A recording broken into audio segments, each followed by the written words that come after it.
26 on the beach, up to 30 in T-Land. Cost for transportation.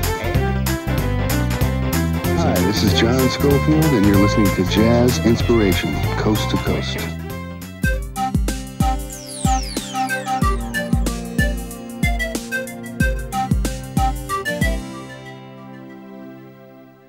7500 km entre le Pacifique et l'extrémité est de la côte atlantique, une superficie grande comme 18 fois la France, peuplée de 2 fois moins d'habitants, le Canada, 10 provinces et 3 territoires, c'est avant tout le gigantisme du deuxième plus grand pays du monde. 6 fuseaux horaires, quand il est midi à Vancouver, il est 16h30 à Saint-Jean-de-Terre-Neuve. Terre-Neuve-Labrador, une seule province, séparée en 2 parties par le détroit de Belle-Île. Terre-Neuve, la pointe est du continent américain. C'est la première terre du Nouveau Monde à avoir été touchée par les conquérants européens. Une région sauvage, totalement orientée vers une mer rude et omniprésente.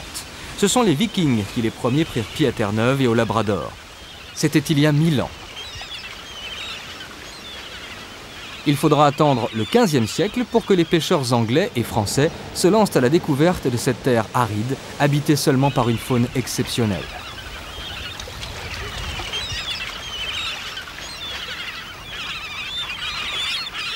Aujourd'hui, plusieurs réserves écologiques et l'immense parc national du Gros Morne protègent cette faune tout en permettant au public de la découvrir.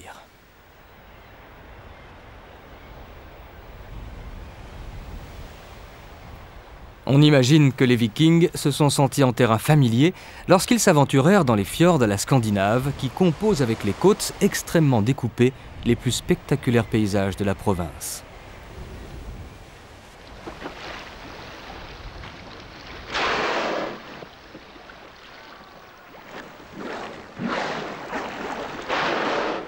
De mai à septembre, des milliers de baleines se retrouvent au large des côtes.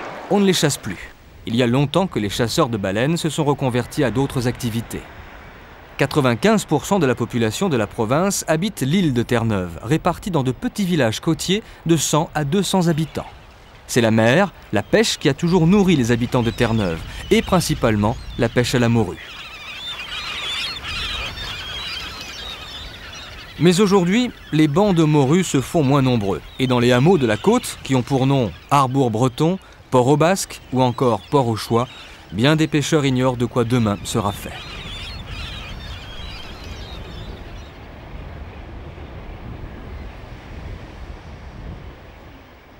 C'est la route transcanadienne qui mène à la capitale, St. John's, la plus ancienne ville d'Amérique du Nord.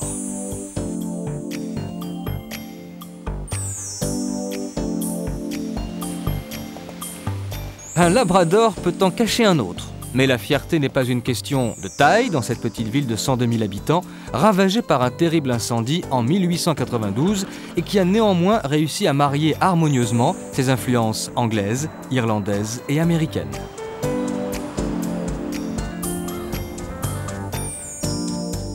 La péninsule sur laquelle se trouve St. John's a une particularité qui a déterminé son histoire. C'est la terre la plus à l'est de l'Amérique. Ici, on est plus près de Brest que de Vancouver. Cape Spear, c'est d'ici, de Signal Hill, que Marconi réussit en 1901 la première émission radio entre le Nouveau Monde et l'Europe. Trait d'union entre 2 continents, c'est peut-être là le meilleur atout pour l'avenir de Terre-Neuve.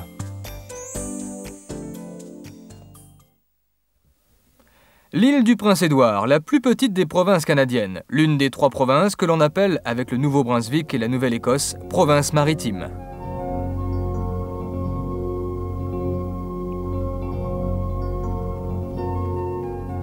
L'île du Prince-Édouard étend sur 180 km un tapis de campagnes verdoyantes qui ne peuvent faire oublier que l'île a toujours été un paradis pour pêcheurs individuels en rivière ou en mer. Le thon rouge de l'Atlantique et le homard constituent un véritable pactole pour l'île, et c'est une des raisons pour lesquelles sont toujours vivaces certaines traditions acadiennes, comme la cérémonie annuelle de la bénédiction de la flotte.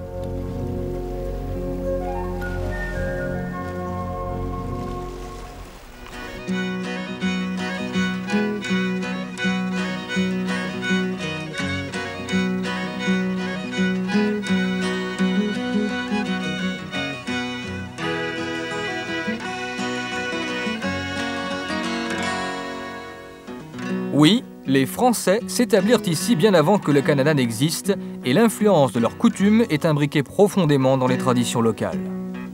Mais l'histoire de l'île se veut intimement liée à celle du Canada. C'est dans cet immeuble géorgien, à Charlottetown, la capitale, que se réunirent en 1864 les pères fondateurs de la Confédération canadienne.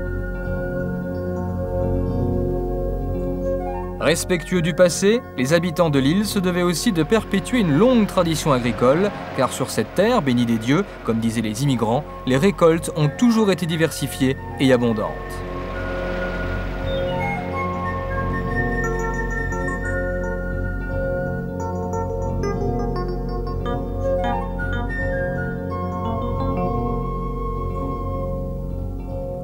Un autre don des dieux, les immenses plages de sable fin, particulièrement attrayantes sur le littoral nord qui borde le parc national de l'île du Prince-Édouard.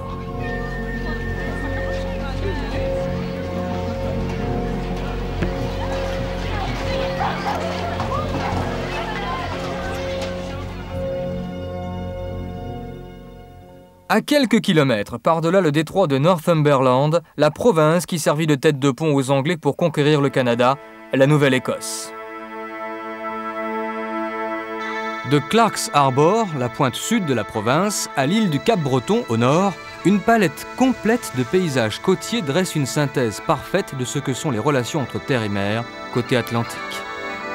7400 km de côte, jalonnés de villages de pêcheurs que les colons ont dénommés Glasgow, Campbell, Inverness. Capitale, Halifax, 330 000 habitants. La plus grande ville des provinces maritimes. Importante base navale anglaise jusqu'à la dernière guerre, le port a gardé son cachet britannique.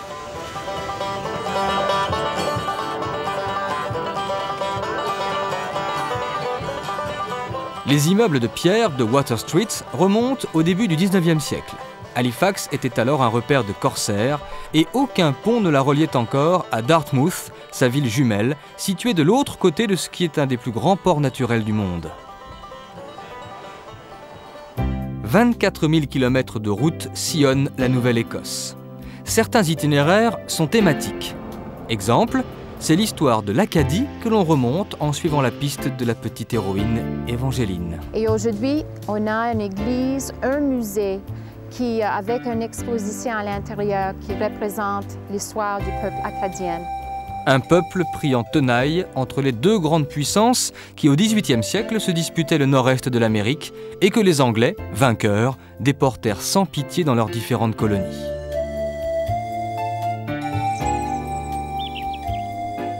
Pour couronner ce destin tragique, les terres acadiennes furent bien entendu confisquées, car l'agriculture a toujours été ici florissante, comme en témoigne la vaste plaine côtière que baignent les eaux de la baie de Fundy.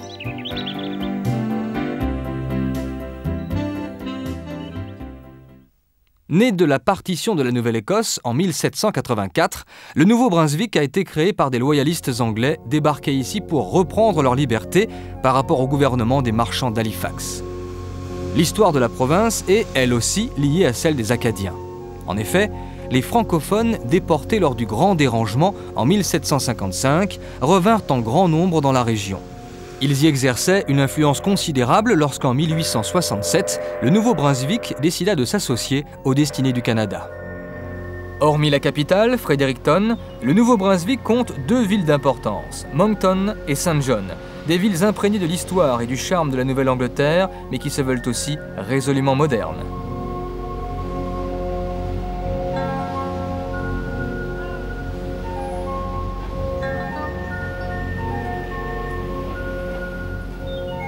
Dans la région côtière de Fundy, là où les marées comptent parmi les plus fortes du monde, s'alignent de petits ports de pêche dont l'activité reste essentielle à la vie économique de la province.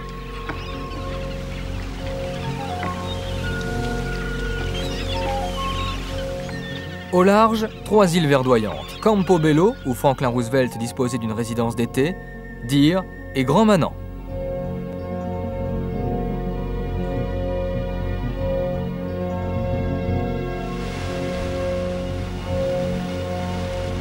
Parfois repoussés par la puissance des marées, les eaux du fleuve Saint-Jean permettent de découvrir de l'intérieur un pays riche de l'influence des peuples qui l'ont marqué, Acadiens, québécois, indiens, américains, anglais et irlandais.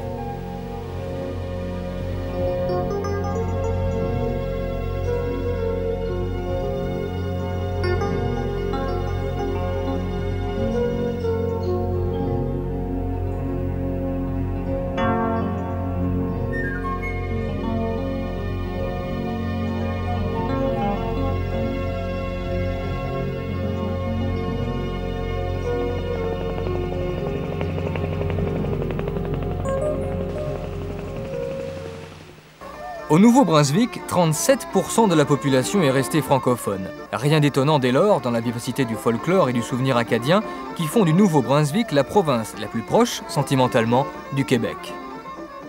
Le Québec, une superficie grande comme 3 fois la France, peuplée de 6 500 000 habitants seulement, concentrée pour la plupart dans le sud-est de la province, la vallée du fleuve Saint-Laurent.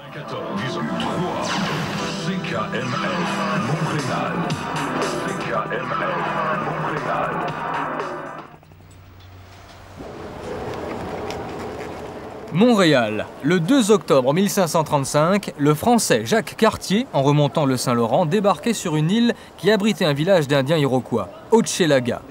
Dotée d'un emplacement remarquable d'un point de vue économique et stratégique, l'île qui devint Montréal se développa d'une manière spectaculaire à partir du début du XVIIIe siècle et son histoire est étroitement liée à celle du Canada. Autour de la place Jacques-Cartier, le cœur historique de Montréal, remarquablement préservé, est devenu l'un des principaux pôles d'intérêt touristique d'une ville soucieuse de conserver le souvenir de ses racines. La France, des siècles passés, comme la colonisation anglaise, ont laissé partout des traces indélébiles qui se retrouvent notamment dans la diversité de l'architecture. Près de l'Université du Québec, la rue Saint-Denis est le cœur d'un quartier où règne la décontraction, la fantaisie, la joie de vivre et tout ce qui distingue la personnalité du peuple québécois et du Québec du reste du Canada. L'attachement profond à la francophonie.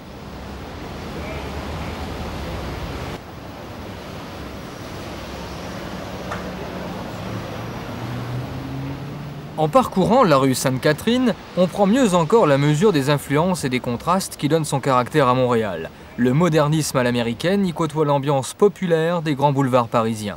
Le dynamisme des commerces et l'efficacité des infrastructures témoignent également du rôle primordial que Montréal a toujours occupé dans l'économie du Québec et du Canada.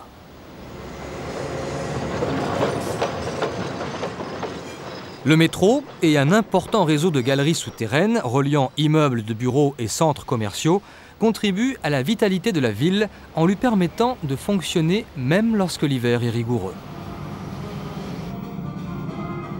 Mais c'est au cœur de l'été que le bonheur de vivre déferle réellement sur Montréal.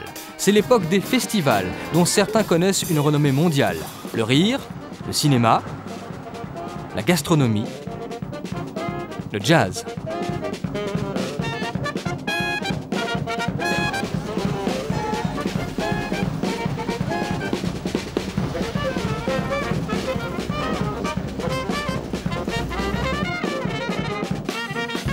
Et aussi les feux d'artifice.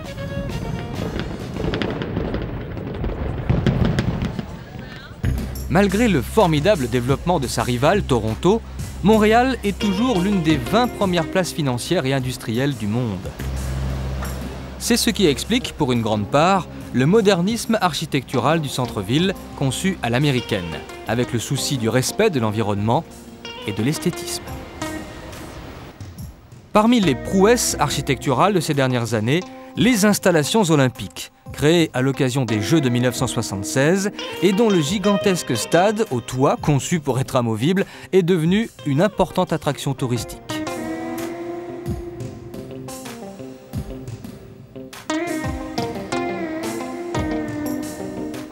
Montréal a toujours su freiner ses penchants pour la démesure à l'américaine et reste avant tout, malgré l'influence naturelle du géant voisin, une ville à dimension humaine.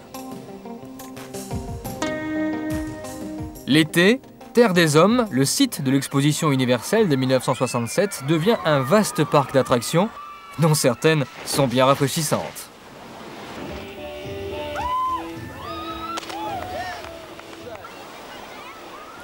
Oui, il fait souvent très chaud l'été à Montréal. Alors pourquoi ne pas se laisser tenter par la descente des rapides de Lachine?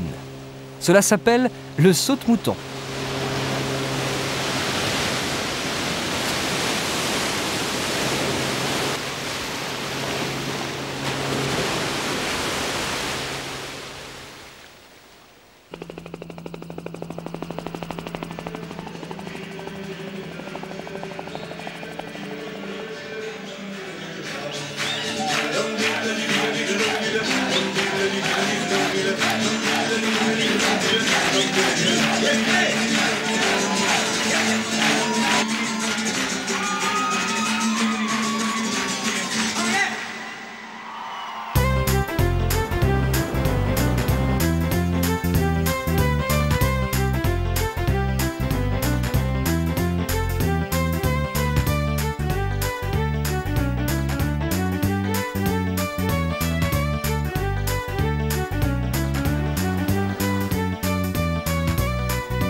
Direction Québec.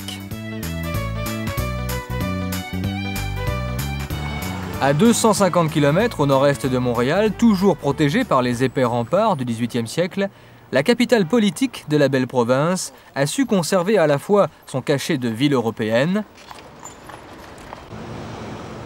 sa touche française et tous ces détails qui lui donnent sa forte personnalité.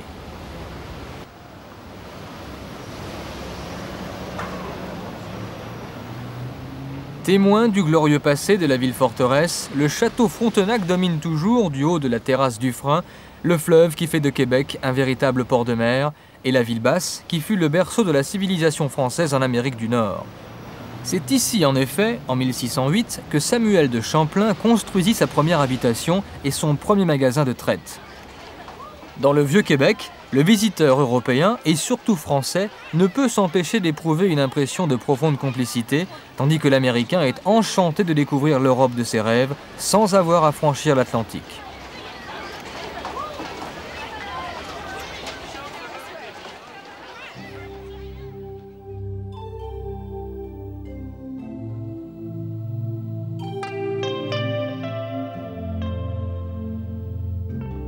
Dès la sortie de Québec, en descendant le Saint-Laurent, les chutes Montmorency annoncent que la nature réserve bien des surprises à ceux qui résument la province à une étendue de forêts et de lacs.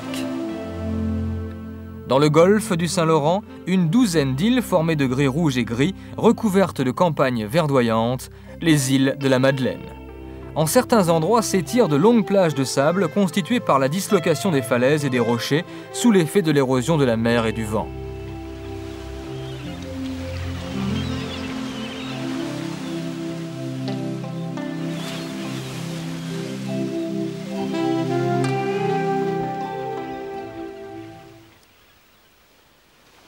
À l'extrême pointe de la Gaspésie, un rocher solitaire de 86 mètres de haut avance dans la mer son étonnante silhouette perforée, le rocher percé.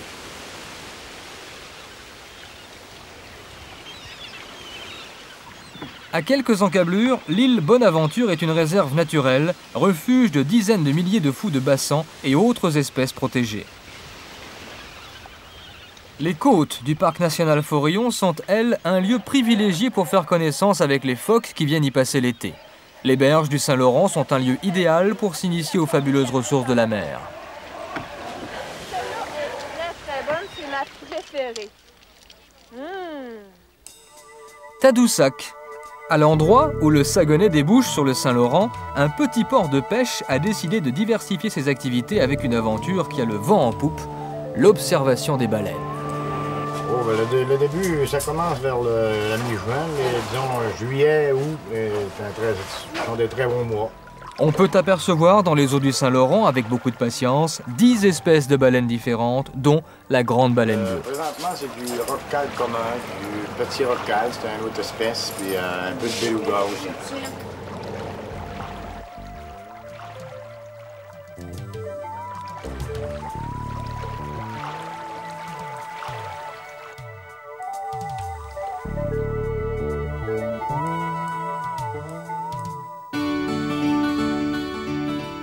Avec ses eaux salées, la rivière Saguenay constitue le plus long fjord du monde.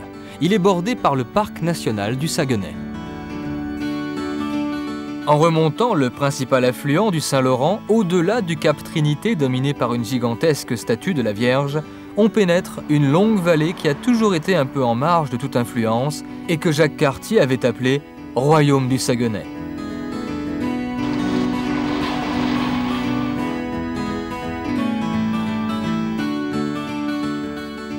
Au fond du fjord, Chicoutimi est le point de départ idéal pour une visite de la région. Plus à l'ouest, la petite ville d'Alma est, elle, le point de départ naturel pour découvrir toutes les possibilités de loisirs offertes par la véritable mer intérieure qu'est le lac Saint-Jean, 1000 km².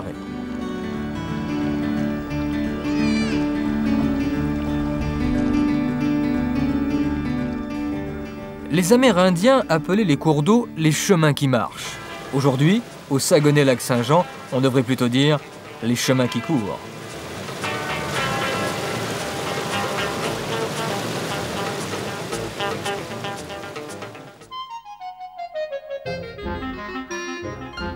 À 2 pas du lac Saint-Jean, le parc zoologique de Saint-Félicien permet aux visiteurs d'observer de nombreux spécimens de la faune canadienne, ou plutôt à la faune canadienne d'observer les mœurs des touristes en cage.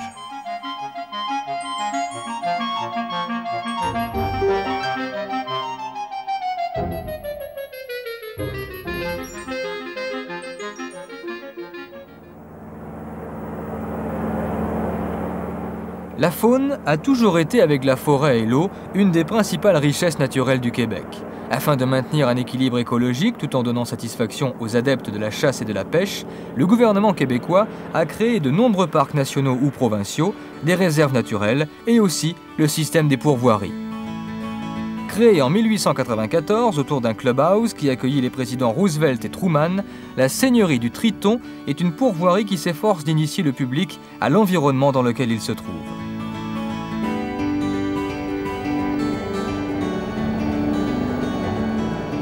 Averti ou profane, le visiteur trouvera ici la possibilité d'être en prise directe avec la nature au rythme qu'il choisit.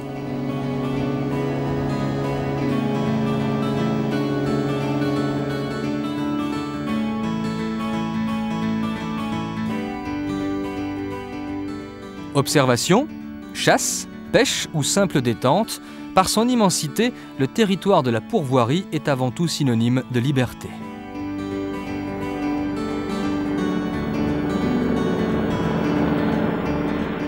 Créées au départ à l'intention des chasseurs et des pêcheurs, les pourvoiries ont désormais aussi une vocation de centre de loisirs. Des loisirs orientés vers la nature. Comme activité première ou majeure, si on veut, c'est évidemment la pêche. Donc la pêche, c'est la pêche à l'omble de fontaine que les Québécois adorent comme qualité de pêche et comme goût aussi comme poisson, parce que c'est un poisson sauvage qui est excellent et qui donne beaucoup de travail au niveau là, de sa qualité, soit à la mouche, soit au lancer léger ou des choses comme ça. L'autre 50 % de clientèle vient vraiment ici pour se détendre, mais tout est nature. C'est pas un resort où on a le tennis, le mini-golf ou des choses, ou la piscine. Tout est nature. Donc, autant il y a une équipe de guides pour accompagner à la pêche, autant il y a une équipe de guides animateurs et animatrices qui vont être ici pour amener les gens en interprétation de nature.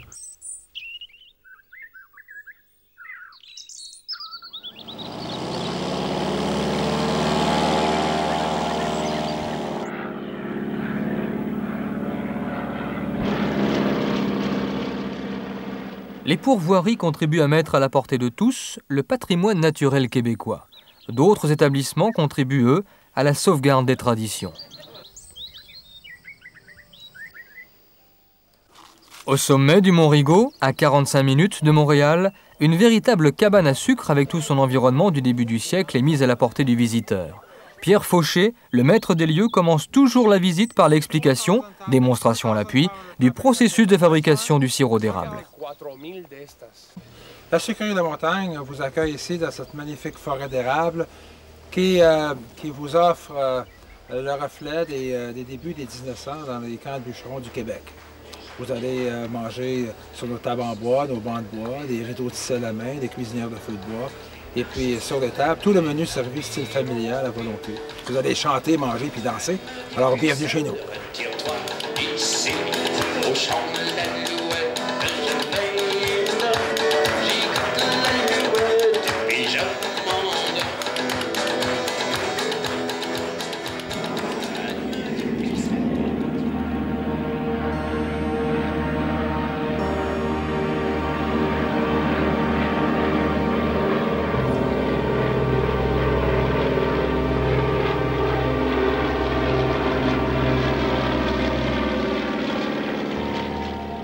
Au Québec, les saisons font partie intégrante du patrimoine naturel et culturel. Nul ne peut prétendre connaître la province sans avoir vu septembre allumer les érables et le blanc du silence prendre possession des Laurentides. Gilles Vigneault disait « Mon pays c'est l'hiver », alors attention, l'hiver au Québec, ça vit.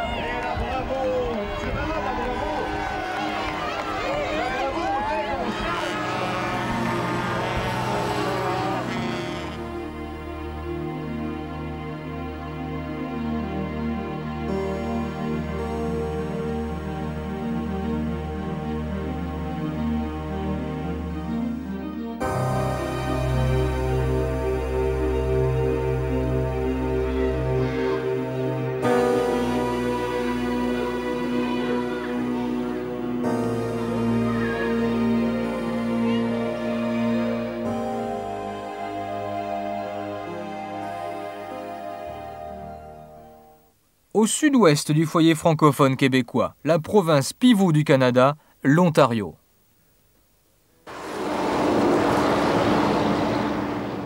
Face à la ville québécoise de Hull, le long de la rivière des Outaouais, Ottawa, la capitale du Canada.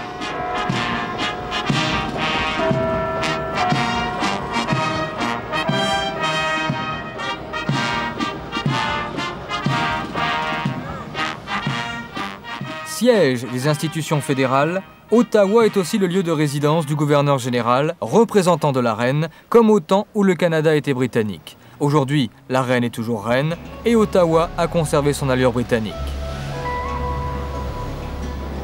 Grâce à un énorme effort d'urbanisme, elle est devenue une vraie vitrine pour la Confédération canadienne.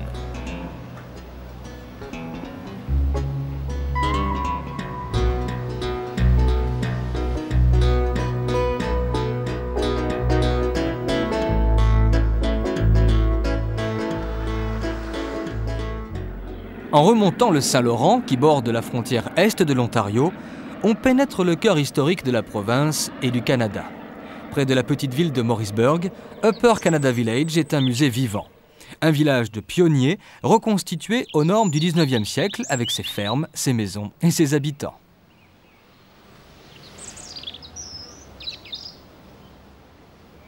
Kingston a été fondée en 1673.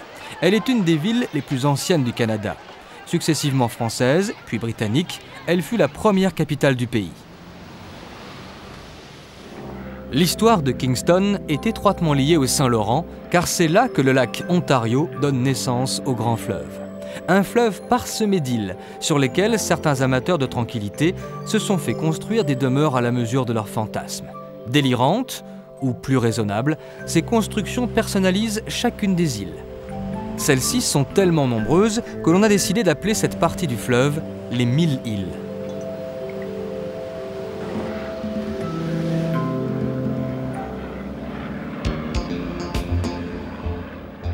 Symbolisée par une des plus hautes tours du monde, la réussite de Toronto remonte à la fin des années 1960, lorsque le centre de gravité de l'économie canadienne commença à glisser de Montréal vers la capitale de l'Ontario, plus proche du marché américain. Aujourd'hui, le centre des affaires de Toronto ressemble à s'y méprendre à un centre de mégalopole américaine. Beaucoup de problèmes en moins et un art de vivre en plus. Les urbanistes ont fait preuve ici d'imagination. Afin d'affranchir les habitants de toute contrainte climatique, on a creusé ici une ville sous la ville, un véritable Toronto bis avec rues, commerces et lieux de loisirs, le plus grand complexe souterrain existant. Sens des affaires et de l'efficacité ne signifie pas monotonie ou uniformité. À l'ouest de la ville, un quartier rappelle un peu le village new-yorkais, avec sa fantaisie, sa décontraction et surtout sa dimension humaine.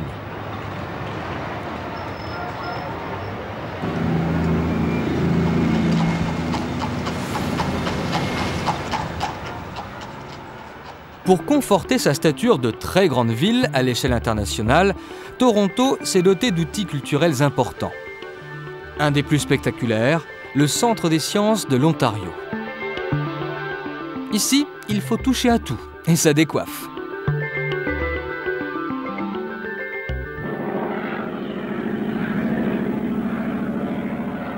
Au sud de Toronto, Le lac Ontario est la limite naturelle d'une région avant tout agricole. Une spécialité locale, la vigne.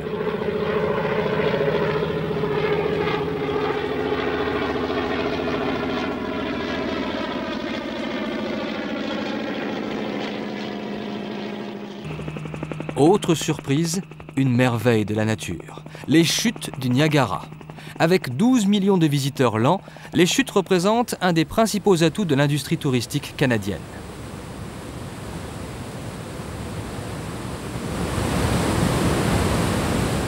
Creusées par la rivière Niagara qui sépare l'Ontario des États-Unis, les chutes fascinent par leur beauté, les folles aventures des casse-cou qui les ont défiées et surtout par leur démesure.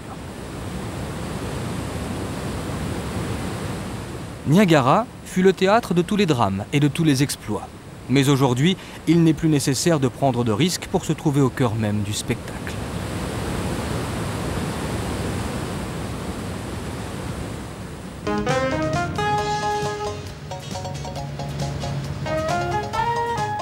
Les Nord-Américains rêvent de passer leur lune de miel sous l'emprise du pouvoir de séduction des chutes.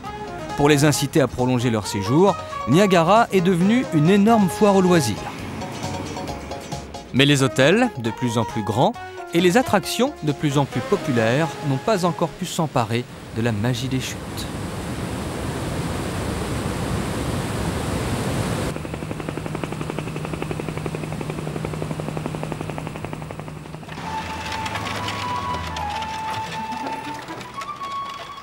Ce n'est pas de la magie. Nous sommes toujours en Amérique du Nord, à l'aube du XXIe siècle. 1807. Des pionniers d'origine allemande achètent aux Indiens iroquois 1/6 de leur territoire au sud de l'Ontario et s'y installent. Un détail, ces pionniers sont ménonites. Les ménonites, les adeptes de l'anabaptisme, une religion qui depuis le XVIIIe siècle exige des vœux de simplicité et le renoncement aux nouveautés technologiques. Ici, la terre est fertile et rend prospères les familles qui la cultivent. Le dimanche, au marché, les Ménonites montrent leur remarquable intégration dans l'économie de la région et leurs buggies, ou leurs voitures noires pour ceux qui ont fait quelques concessions au progrès, se concentrent vers les lieux de culte.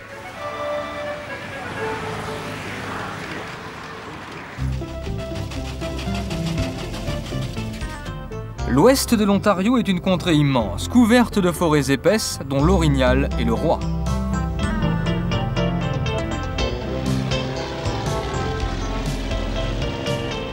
Une infinité de cours d'eau et de lacs constituent sur ces territoires la plus riche réserve de faune aquatique du Canada.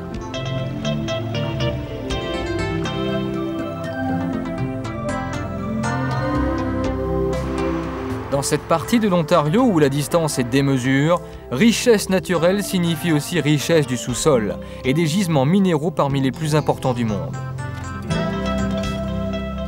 Le cuivre et le nickel ont marqué le destin de villes comme Sudbury, non loin de la région côtière des Grands Lacs.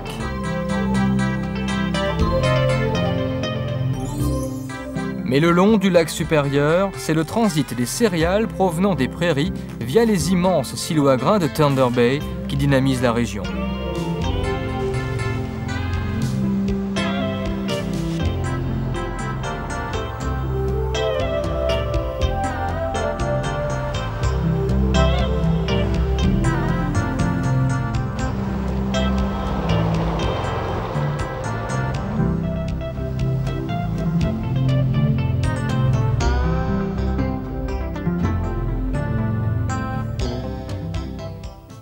Quitter l'Ontario par l'ouest signifie quitter la forêt pour pénétrer une vaste plaine uniforme de 1700 km étalée sur 3 provinces, les Prairies, le grenier à blé du Canada. Province la plus orientale, le Manitoba, le centre longitudinal du Canada. Capitale, Winnipeg.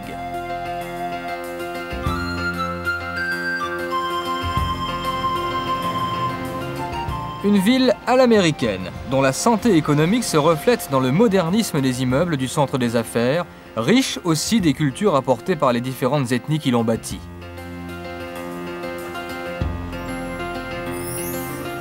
Face à l'ancienne basilique, la tombe de Louis Riel, que l'on surnommait le champion des droits de l'Ouest canadien, rappelle l'importance historique de la communauté francophone de la ville.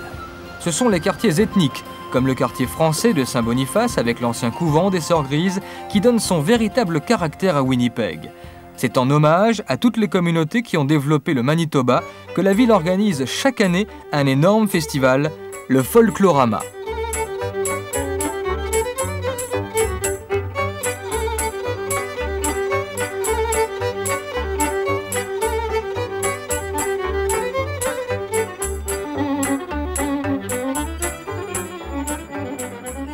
À l'ouest de Winnipeg commencent réellement les prairies, une immensité agricole qui s'étend sur 3 provinces et nourrit le Canada.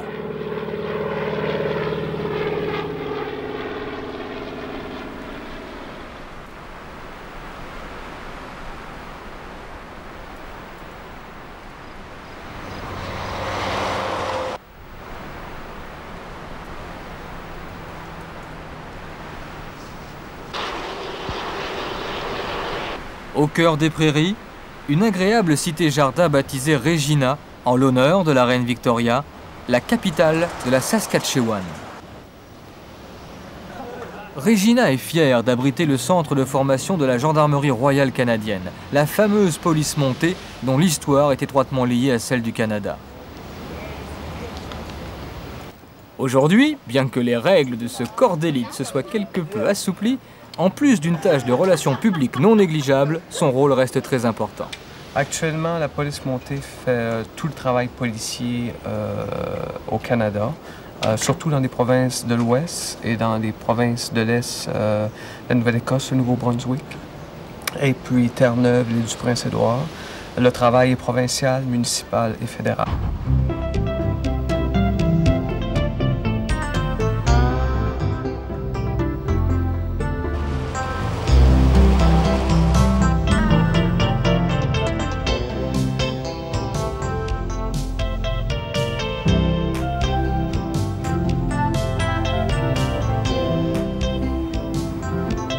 Une fois franchi la frontière de l'Alberta, on comprend vite ce qui vaut à cette province le surnom de Texas du Nord. Les matières premières, comme le pétrole et le gaz naturel, ont transformé en quelques décennies des petits villages en villes champignons. C'est Calgary qui a connu la croissance la plus spectaculaire, passant de 200 000 habitants à la fin des années 50 à plus de 650 000 aujourd'hui. Calgary s'est fait mondialement connaître par l'organisation des Jeux Olympiques d'hiver de 1988. Elle était déjà connue pour la beauté et l'originalité de son architecture. Et si elle dispose d'un stade en forme de selle de cheval, ce n'est pas un hasard. Chaque été, Calgary est aussi la capitale mondiale du rodéo.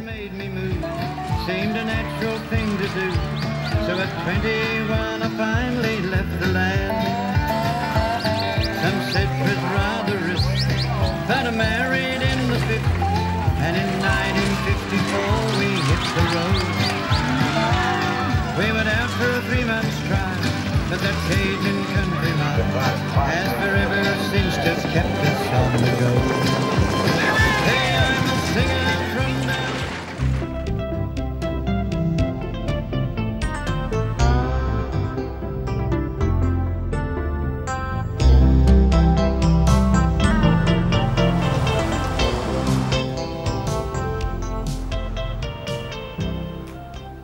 À 300 km au nord de Calgary, Edmonton, la capitale de l'Alberta. Siège des institutions provinciales, Edmonton présente l'aspect d'une ville futuriste remarquablement intégrée dans un décor de jardins et de parcs. Dès la sortie d'Edmonton, en direction des montagnes rocheuses, le monotone paysage des prairies fait place à une nature beaucoup plus imaginative.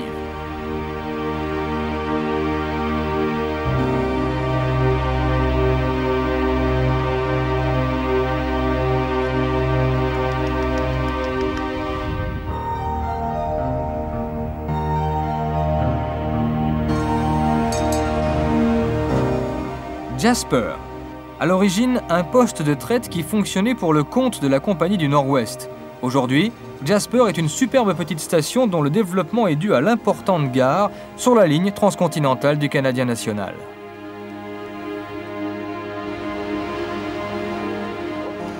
Jasper représente, pour des visiteurs de plus en plus nombreux, Une base idéale pour se lancer à la découverte des beautés et de toutes les ressources des Rocheuses.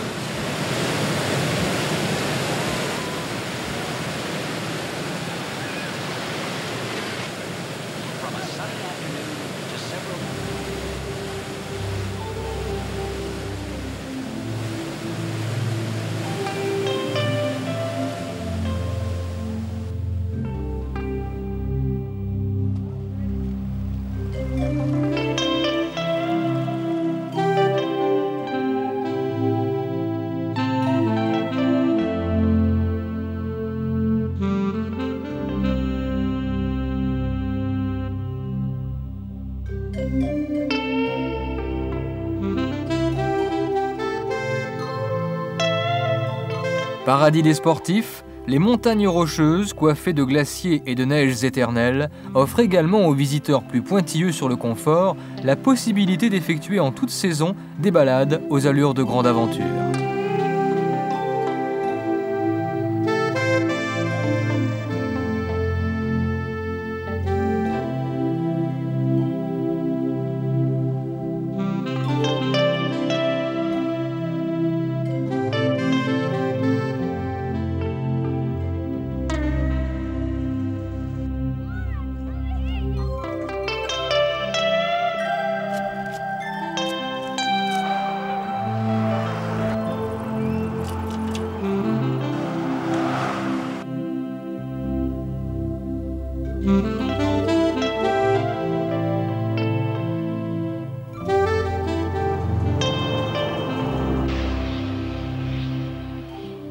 À 300 km de Jasper, par la route qui traverse les plus beaux parcs nationaux du Canada, une petite agglomération le long de la rivière Bow, Banff.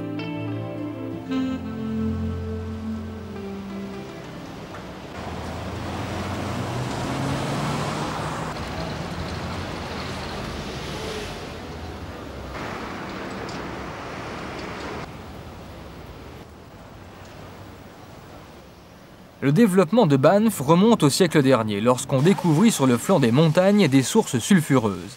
La proximité de Calgary fit le reste, et Banff est aujourd'hui un des plus hauts lieux du tourisme de l'Ouest canadien.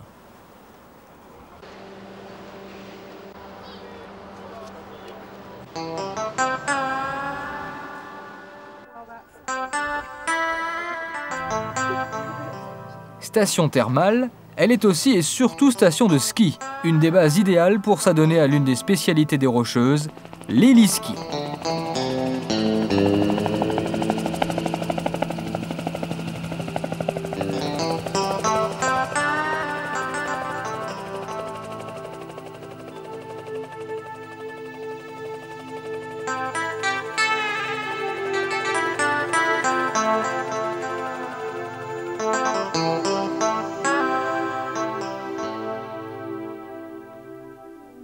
Du versant ouest des Rocheuses à la côte Pacifique s'étale une province vaste comme la France et la Grande-Bretagne réunies, la Colombie-Britannique.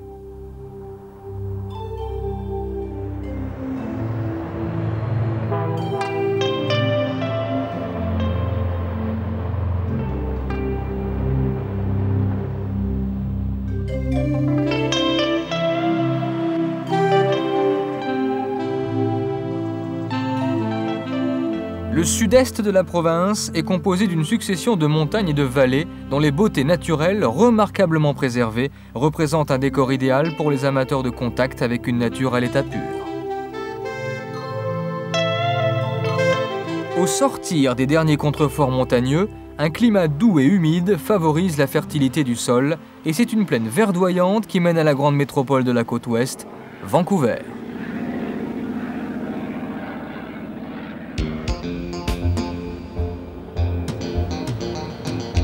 Un site exceptionnel, une réussite économique évidente, un merveilleux mariage entre l'architecture et l'océan. Vancouver, avant tout, séduit.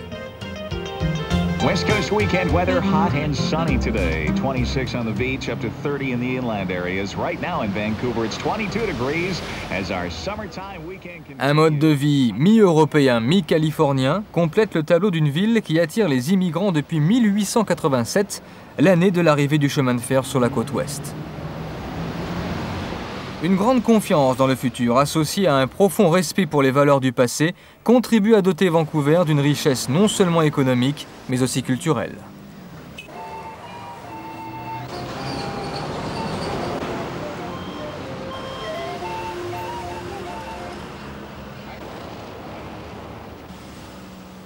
Il y a longtemps qu'on sait à Vancouver, et pour cause, que l'avenir c'est le Pacifique, l'Asie.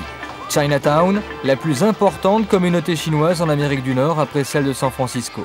L'influence de la communauté chinoise s'est encore accrue à la fin des années 80, lorsque les financiers de Hong Kong se sont mis à la recherche de nouveaux lieux propices aux investissements. Signe de cette orientation vers l'Asie, pour se détendre à Vancouver, on peut se balader dans un jardin à la chinoise aussi bien qu'à Stanley Park, de tradition beaucoup plus canadienne.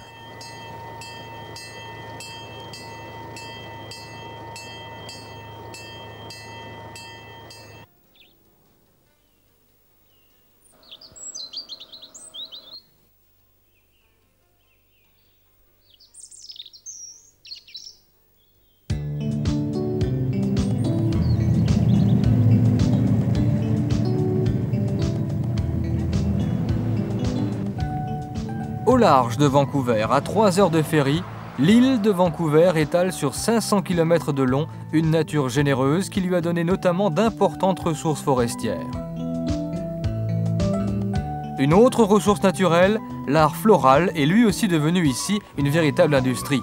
Les Butchart Gardens, qui exposent sur une dizaine d'hectares des jardins à l'italienne, à la japonaise, à l'anglaise, à la française, sont une des merveilles du Canada. Et dans la région, Butchart Gardens a fait des émules.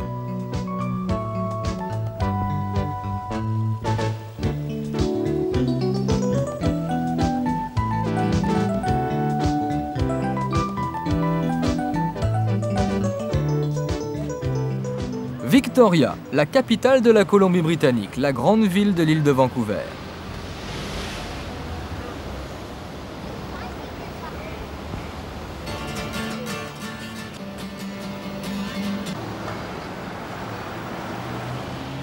Une petite capitale que les Américains apprécient pour son calme, son raffinement et son atmosphère européenne.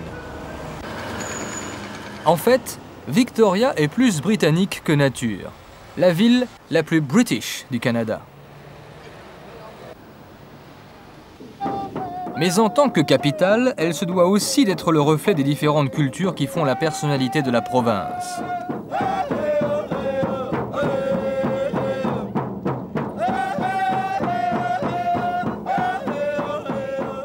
Du nord-est de la Colombie-Britannique à l'est du Manitoba, une région immense où le paysage uniforme des prairies mute pour devenir progressivement plus accidenté, plus sauvage.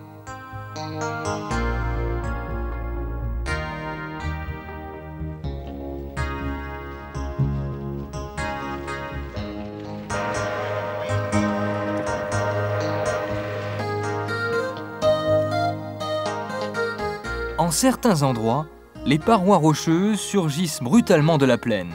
On atteint les contreforts de ce que l'on appelle le bouclier canadien.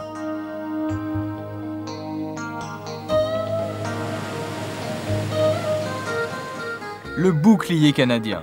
Un gigantesque enchevêtrement de cours d'eau, de lacs, de collines, de forêts, de marécages et de quelques-unes des plus vieilles roches de la Terre qui s'étend du Labrador au territoire du Nord-Ouest, en passant notamment par le nord du Manitoba, de la Saskatchewan et de l'Alberta. Le nord de ces provinces constitue une des plus vastes réserves naturelles du globe.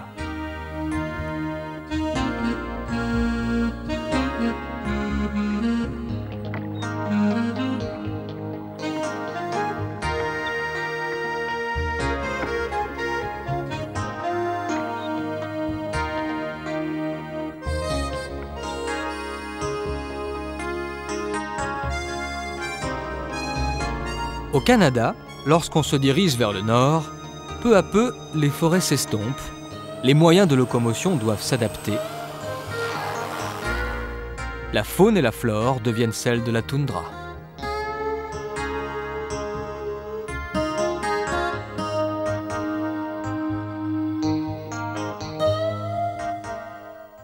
« 1999. Cette année-là, le plus grand territoire du Canada a été divisé en deux.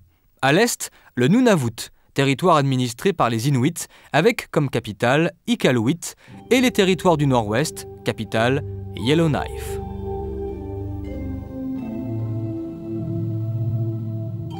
Ensemble, ces deux territoires qui s'étendent bien au-delà du cercle arctique représentent le tiers de la superficie du Canada.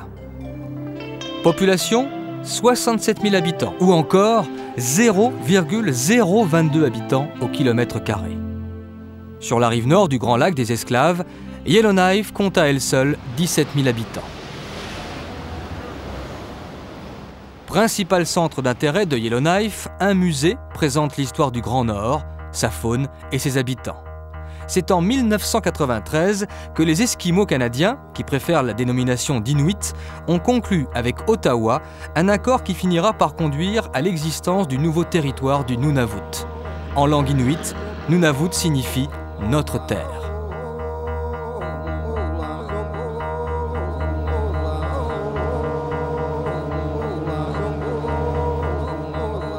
Ici, il faut savoir composer avec l'environnement, comme l'ont toujours fait les autochtones. La situation géographique veut qu'en été, les journées durent 20 heures et qu'en hiver, les températures descendent fréquemment jusqu'à moins 60 degrés centigrades.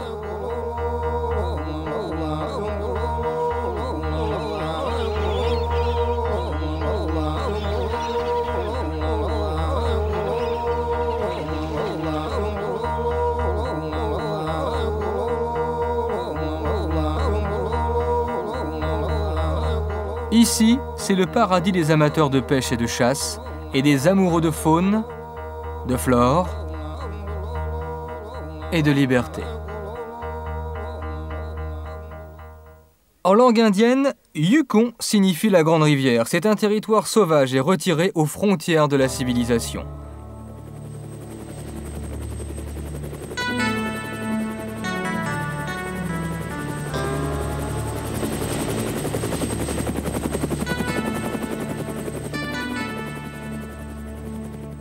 Le fleuve Yukon s'étire à travers une région que la rigueur du climat a longtemps gardée isolée, ce qui permet de trouver encore, en des lieux comme le parc national de Kluane, une nature à l'état pur.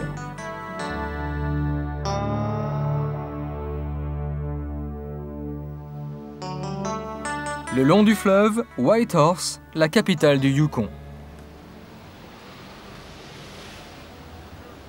En 1942, Whitehorse ne comptait encore que quelques centaines d'habitants. Elle en compte aujourd'hui plus de 20 000.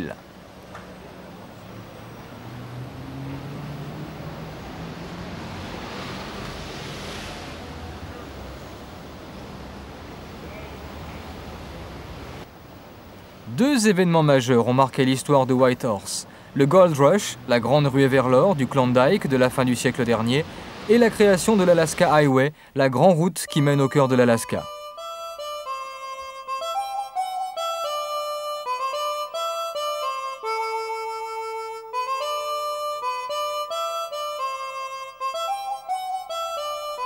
L'histoire de Dawson City, l'ancienne capitale, est elle entièrement liée à celle de la ruée vers l'or. En 1898, 100 000 hommes et femmes venus des quatre coins du monde surmontaient les pires difficultés pour se lancer à la conquête du nouvel Eldorado.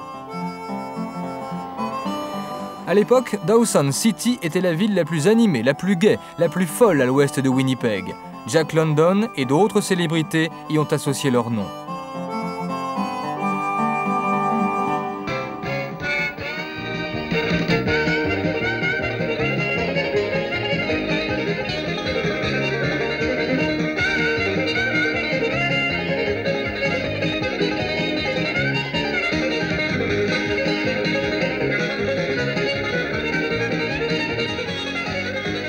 Aujourd'hui, si les chercheurs d'or ne l'ont pas tout à fait abandonnée, elle vit surtout des vestiges de son glorieux passé. Et le soir, cabarets et salles de jeu font revivre l'époque où les mots mythiques, or, Klondike, Yukon, faisaient déjà partie d'un autre mythe, la grande aventure du Canada.